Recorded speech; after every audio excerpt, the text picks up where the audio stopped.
Babay, gimartiryo sa iyang kapuyo, patay. Lalaki, naghikog human sa krimen. Sales lady, gipatay sa iyang bayaw. Igsuon sa biktima, gidauban ang buhok. Tindahan sa igagaw sa suspect, gisunog. Babaeng gingon nga naghikog, gituhuan nga gipatay sa iyang uyab. Kalungsuran sa habagatang Sugbo, ipanitaan tungod sa nasinati nga mga pagbaha. Tinguan posibleng opisyal nga ideklarar sugod ugma. Formal nga gilusad ang local TV travel show nga Tara na, Suroy ta!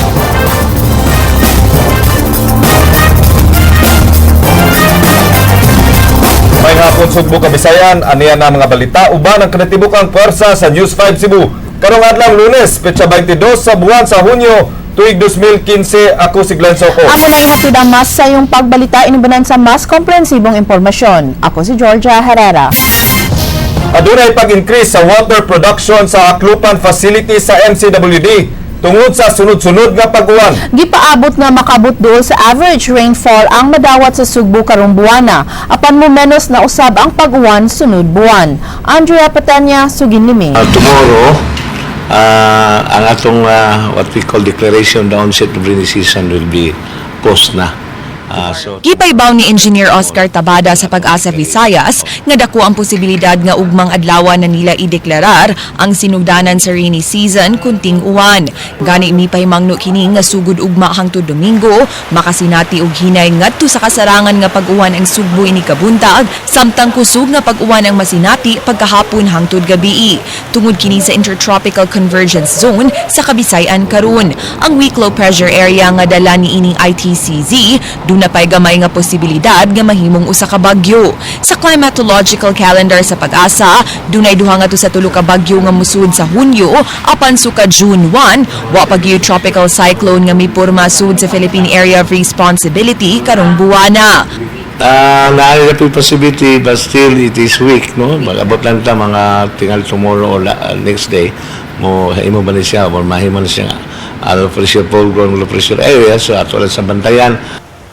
Samtang gikan June 1 hangtod June 21, nakatala na og 102.4 millimeters nga rainfall ang Pag-asa Mactan Station ug malaumon ang buhatan nga makaabot o musikit man lang kini sa 183.3 millimeters average rainfall for June sa musunod nga mga adlaw. Ang Metropolitan Cebu Water District kun MCWD malipayon kay nakatabang gyud ang mga pag-uwan-uwan sa nangaging simana. 10,000 cubic meters per day ang lowest production sa Aklupan facility karong tuiga ug wa kini mapareho ni atong 2010 diin miabot ngadto sa 8,000 cubic meters per day ang production niini. Gikan sa 10,000 cubic meters miarang-arang gamay ang production sa Aklupan ngadto na sa 15,500 cubic meters as of today tungod sa mga pag-uwan ni atong miaging simana. Apan ang 15,500 cubic meters layo pa kaayo sa normal production sa Aklupan nga 33,000 cubic meters per day.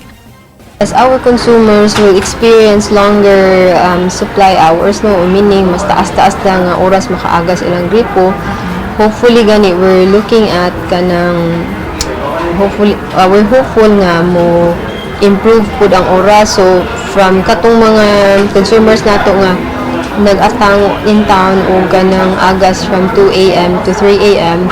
So hopefully this will become earlier, like mga 11 p.m. they can start storing water. Ang Buhisan Dam, wa makatilaw og improvement sama sa Aklupan, kay nagakunhod gihapon ang production niini gikan sa 7,000 cubic meters per day ngadto na lang sa 1,600 cubic meters per day. Malaumon ng MCWD nga maka-recover ang ilang water facilities inigsugod sa ting-uwan karong simanaha. Apan mipay mangno ang MCWD nga bisan og magsugod na ang rainy season ug miarang-arang na ang production sa Aklupan Water Facility, wa kini magpasabot nga mahimo nang usik-usikan ang tubig. Angay hinumduman sa tanan nga base sa rainfall forecast sa Pag-asa, mobalik nadto sa below normal ang rainfall inig sunod buwan. Ato ang pag-conserve og water should not be just now nga nagnihit ta og supply, but it should be a lifestyle, it should be a habit padayonon nato maskin og ting-uwan, maskin og abunda og tubig, because we are not conserving just for us now, we are conserving for our future. Andrea Patenia, News 5. Mga kalungsuran sa Bagatang Sugbo gibantayan karon sa Kapitolyo. Human masinati ang pagbaha tungod sa sunod-sunod nga pag-uwan. Jinky Rosit, Suginlimi.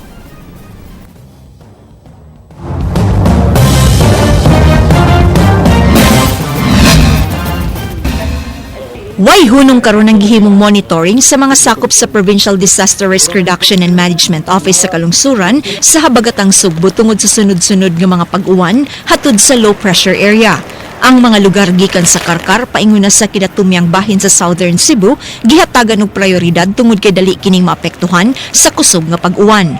Usa ka barangay sa lungsod sa Argao ang mipaybaw sa grabing uwan, hangin ug baha nga nasinati sa miaging adlaw. Ang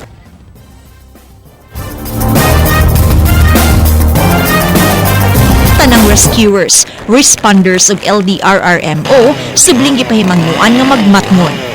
Amo gi silang giingnan nga magbantay kita bisan wag wala pa ingon nga na tropical depression ay bagyo, pero ang uwan grabe kay na siya o kaigo gino kay ato man nahidumduman nga ang usa ka 1 mm nga uwan 5,000 barrel na nga ang gidaghanon sa tubig nga mo igo sa usa ka lungsod o komunidad. Bisan gikalipay sa mag-uuma ang pag-uwan, mipahimangno ang Kapitolyo nga di angay mo kumpiyansa. Giawhag sila sa pagsawd sa tubig uwan kundi na sila mga drums nga kapunduhan. So, encourage ni Governor nga if ever makahimo ta green catchment sa ato ang tagsa-tagsa kalungsod, tagsa-tagsa nga LGU nga di lang ta magsalig sa probinsya, makahimo ta na. So kinahanglan himuon sa nato. Jinky Rosit, News 5. Usa ang patay samtang upat ang nangaangol sa managlahing insidente sa Banga kagahapon. Leslie Caminadi Vistel, Suginlimi.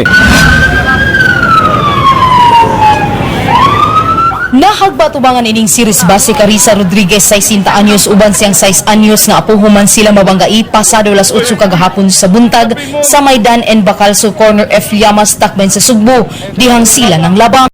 Matod sa bus driver nga iyang nabantayan ang duha nga nagduha og labang hangtod nga nag-abot sila dihang go signal na. Ang motor man tayo abot niya makaligis. Yan naka-brake ang motor. Dayon largo gid sila ba. Yan series pagti kusuga nalargo sila impact yung largo ka kaliyok lan nuwa. Niatras man sila. Di nabante nako. Pero go to sa. O go. Mo ganing niatras sila kay guna. Nya abi nila kon dagan mo noon. Posyo nga milingwar ning hunong na juga. Di na ug malangan nin hunong na juga. Eh wag ta kabalo sa kon na ibay mula pagkalit skillet para ato nitapo gani wato may bawi kalit kayo pangitabuha ba.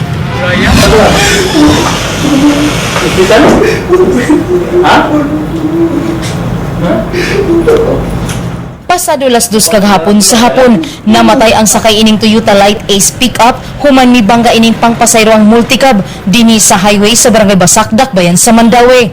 Ang namatay mao si Arlina Pamat nga taga-Liluan, angol sab silang Hermelina Colon 62 anyos ug Arping Artiaga 64 anyos. Matod sa driver nga si Antonio Gelon, gikan siyang namilar ug gihangyo siya ni Hermelina Colon nga magpa-drive paingon sa Mandaue. Mao nga bisan og waytog, misugot siya kay wa pa siya batiya og duka. Apan pag-abot sa lugar, kalit lang siyang nakatagpilaw ug nabangga sila sa multicab. Ang sakay sa likod nga si Arlina nalagpot gikan sa pickup hinungdan nga namatay. Ako man turok ko man ang sitwasyon sa padagan.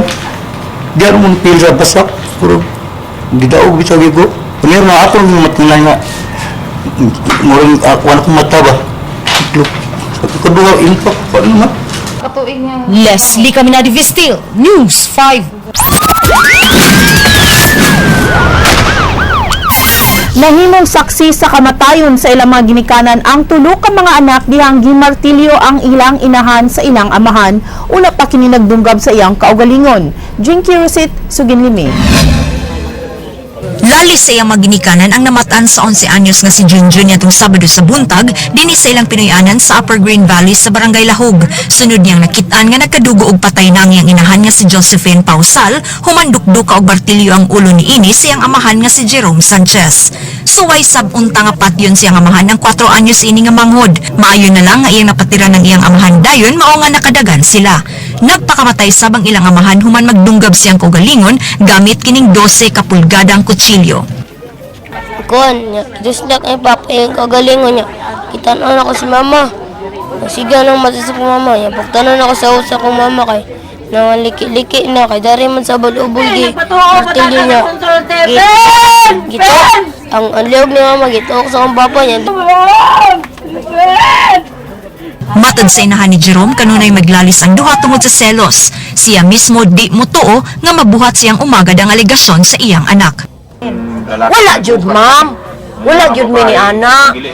Kaya ang tao gud nga kwan makakaila man wala. Ang yan lang naning kamot siya kaysa SM man siya trabaho niya nahawa. Sa to pa nagluto na siya sudan. Puro na duda. Puro duda. Pero may karon na nagsinakitay. Unsa may ilang awayan kasagaran? Ang magsusilo tanan na ako kay Lucky. Sa gihimo nga pakisusi sa Cebu City Homicide Section, tigamitan og drogas kaniadto si Jerome ug ilang gisugyot nga ipaubo sa stress debriefing ang mga anak sa mga namatay. Kaingon ta nga tingali. Doon lang siya diferensya na mo tong gidukdok og martilyo ang usa yang asawa. Kami na ba? Ha? Jinky Rosit, News 5. Laing babae ang gipatay sa iyang bayaw. Suspek suway pang misunog sa balay sa tindahan sa iyang igagaw. Sugin limi, Leslie Caminade Vistil. Ining kwartong gamay na hitabo ang giingong pagpanglugos ug pagpatay kang Manilin Sabalya sa sitio Sigera Garden sa Barangay Poblacion, Dakbayan sa Talisay. Ang sospek mo ang bayaw ni ini nga si Alfonso Sabalya alias Alan, ang igsuon sa bana sa namatay. Human sa krimen, gitagak sa sospek ang patayng lawas sa biktima sa ilawom sa balay nga tubigan. Matod ni Jessa ang igsuon sa namatay nga pasado las 11 sa gabi ni adtong Sabado nakadungog siya og dunay misyagit nga sama og gitabunan ang baba apan wa kini niya panumbalinga. Nakamata na lang siya nga init ang iyang pamati ug nagkayo na ang iyang buhok. Hinungdan nga midagan siya sa gawas ug nangitag tubig. Sa iyang pagbalik, gikuptan siya sa sospek ug gisumbag. Ang akong buhok, nasunog man gyud ni akong buhok. Ang pultahan na ana man niya, gigunitan akong diri, then gisumbag niya akong diri, nakapalingkod gud ko sa kanang bangko. Nakaikya si Jessa apan iyang nabiyaan ang iyang igsuon. Ila kining gipangita kagahapon sa buntag apan patay na kini nilang nakitaan dihang ni si Will ang tuhod ni ini sa tubigan sa ilawom silang panimay. Paghawas nila sa lawas sa biktima, wa na kini sinina ug dunay wire sa liog. Matod silang silingan, kanunay niyang madunggan ang biktima nga moreklamo kay lion kini sa sospek kon maligo. Nanabi man dito nga naa siya ripon karong gabi una, nanabi sa mga amigo nga naa ko na siya ripon, pero sa kabugin siya ripon mo ro to. Si Alan ko na maligo, magsigi pamuso niya, iyang kasaban, iyang gitong balikason. Misibat ang sospek og nasayran nga miadto sa Kampo 4 ug dito na sab kini mihimo og krimen human niya sunuga ang tindahan siyang igagaw usa pa misibat og usab. Wa ra hinuon makadako ang kayo human kini mabantayi. Ibuan niya gasolina, na dayon gi bislitan niya katong uling, hasta ang gawas man bubuan niya gasolina. Akong kwarta gyapin sa niya, halin ako gamay ra noon, gyapin sa niya daw. Ipaubo sa autopsy ang patayng lawas sa biktima apan dako ang pagtuo sa kapulisan nga gipahimuslan kini sa sospek kinsa ipon ra niyag puyo. Sa amo na dunggan ma'am kana kuno ma'am kay adik kuno na gina siya as in tigamitan yun na siyang drugas. Leslie Caminade Vistil, News 5. Gialarmahan ganihang kadlawon sa kapulisan sa Dakbayan sa Sugbo ang usa ka kaso nga hikog sa usa ka babae sa Barangay Calamba. Apan migawas sa investigasyon nga gipatay ang biktima sa karelasyon ni ini subay sa pamahayag sa anak sa namatay. Sugin ni King Perez. Gitabangan og kulata sa mga paryente siyang uyab si Romeo Castro, usa ka taxi driver ug ahente og sakyanan. Human siya gitumbok nga maoy mipatay kang Scarlett Dabalucos, 30 anyos ug dunay tulo ka mga anak. Gialarmahan sa kapulisan ang kamatayon ni Dabalucos, gani ang kadlawon nga unang ikataho nga usa ka suicide case. Apan mi testigo ang 6 anyos nga anak sa biktima ug misulti siyang iyan nga iyang nakit-ang naglalis ang iyang inahan ug ang suspect kagahapon sa buntag. Gingong nakuyapan ang inahan human dapati siyang ama-ama. Milakaw ang suspect ug mibalik din iyang gituok ang babae, dayon gikuha ang nylon rope sa duyan ug gihigot sa liog sa biktima. Dana na sila magsig-away-away gyud. Natiyalan ko pagkabuntag, gipukaw ko sa akong anak, akong misis nga nako ni taga-homicide ngita nako. Nasayran nga minyo pa ang suspect ug dunay mga anak. Silingan ra sila sa babae sa may Dana Lopez. Nag-ipon ang duha sa Mandawi uban ang mga bata sa biktima panaundang. Giangkon sa suspect nga di na sila kanunay magkita sa namatay ug igo lang sila magkita kung dunay tuyo ang biktima. Sama kagahapon nga iyang gihatagan og 500 pesos. Gidrama sa suspect ang crime scene aron di ma-establish sa kapulisan nga siya ang nagpatay sa iyang uyab. Nasayran nga dugay nang nagplano ang babae nga maghikog tungod sa selos. Butyag sa suspect nga tigamitan og droga sa iyang uyab. Apan matod sa iyan sa biktima nga pareho ang duha nga dunay bisyo sa drogas. Wato baga sa suspect nga dunay panaglalis-tali sa biktima ug suspect. Kung dahil bugado sa bugado yung kabusulti. Basta ka ng time na makitabo after and before wadyo ko kanto anak. Ang Women and Children's Protection Desk mo turn over sa batang eyewitness ngadto sa DSWD. Kailang nasuta nga credible witness ang bata. Yes, sa pagkakaroon, siya may pinaka-credible na witness nato, and this is assisted sa iyahang grandmother, ang inahan. King Perez, News 5. Nasikop ganihang pasado alas 10 sa buntag si Alfonso Sabalya nga mitago sa Bukirang Barangay sa Dakbayan sa Sugbo. Mubalik si King Perez.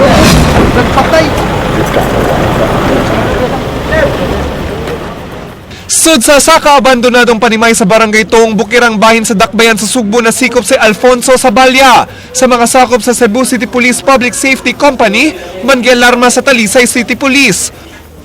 Luya mangusyawa si kaon ba? Nanti ko musukol sa plano sa kumprindi na atos kapitan dito. Sa way pagduha-duha giangkon sa suspect ang mga krimen kay dugay na kininiyang giplano. Gani kaduha na niyang gisuwayan og patay ang biktima. Gingongwa na siya makapugong sa iyang kalagot kang Marilyn. Nga mo'y tigsumbong sa iyang inahan, kabahin siyang bisyo sa ginadiling drogas. Gani imigamit siya droga sa wa paghimo ang krimen. Aron mapatay ang iyang sister-in-law gamit ang martilyo. Upat ngadto sa 5 kahigayon niyang gidukdok ang biktima. Dayon gihigtan og wayrang liog. Apan niyang giklaro nga way rape nga nahitabo. Nahubo lang ang sanina sa biktima, dihang iya kining gilabay sa bintana, aron dili bugat. Dayon iyang gilubong sa lapok sa ilawom sa balay. Kuan man nahubo mayang kuan ni. Ako lang sige putos og habol. Di mag ilubong sa ako ta niya. Suway sab niyang gisunog ang panimay aron wala untay testigo. Apan nakahuna-huna siya nga nasud sa iyang panimay ang iyang pamilya. Mao nga iya rasang gipawongan kayo ug dihang nakitan sa igsuon sa biktima, iya kining nasumbagan. Nisibat siya paingon sa barangay Campo 4, din suway sab niyang gisunog ang panimay sa iyang paryente. Nagdugay na sab niyang gikalagutan. Giandam ng mga tukmang kaso nga ipasaka kang Sabalya. Maya pang daw bagurot para sarang gasto. Doon natin mga testimonial nga evidence bilang isa, dili duha o napay mga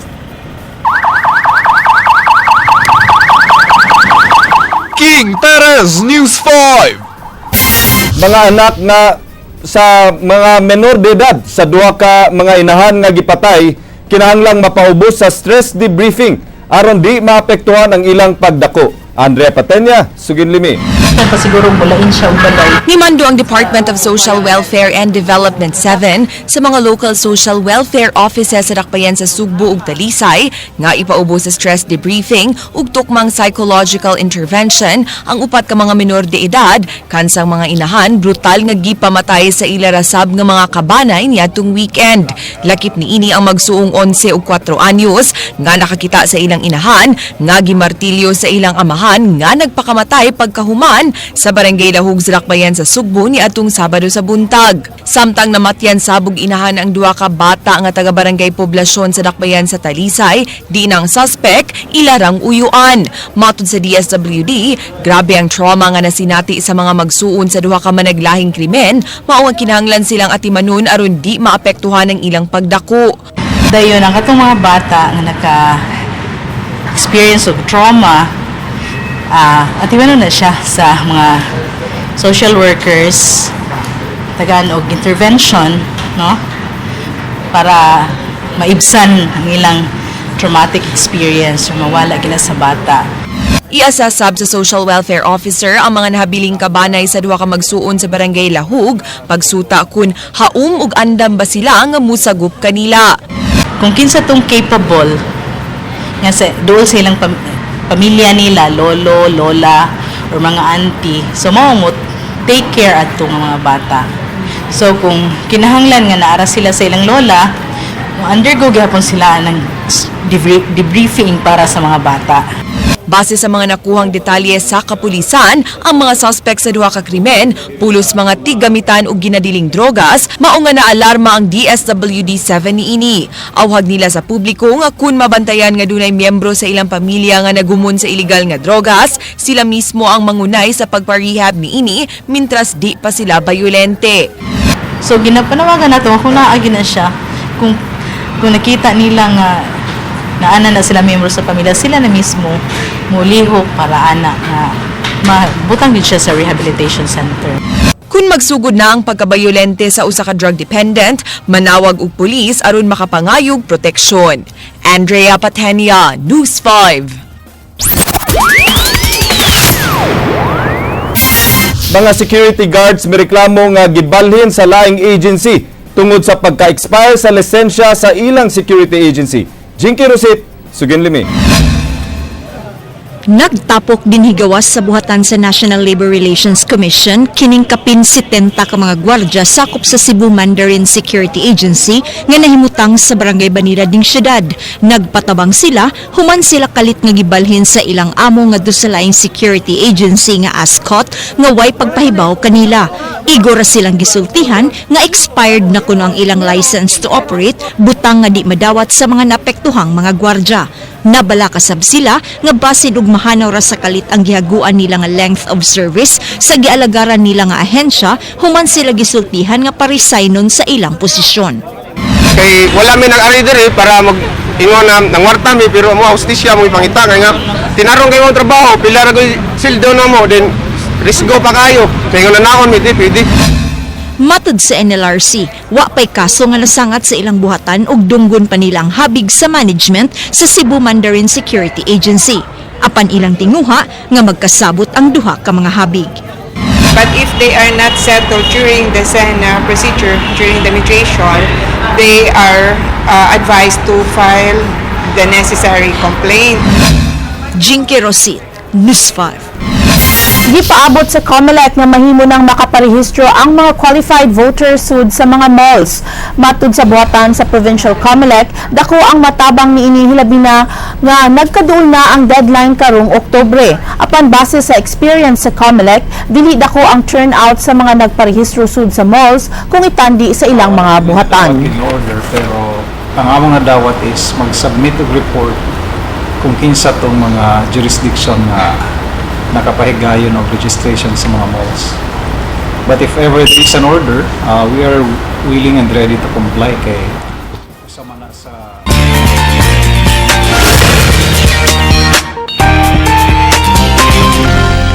Di ay bagong food business nga siguradong kaguptan unya sa mga Subuanon sa mga musunod nga mga adlaw. Kunon sa kini sugin ni JP Lau Quatsera.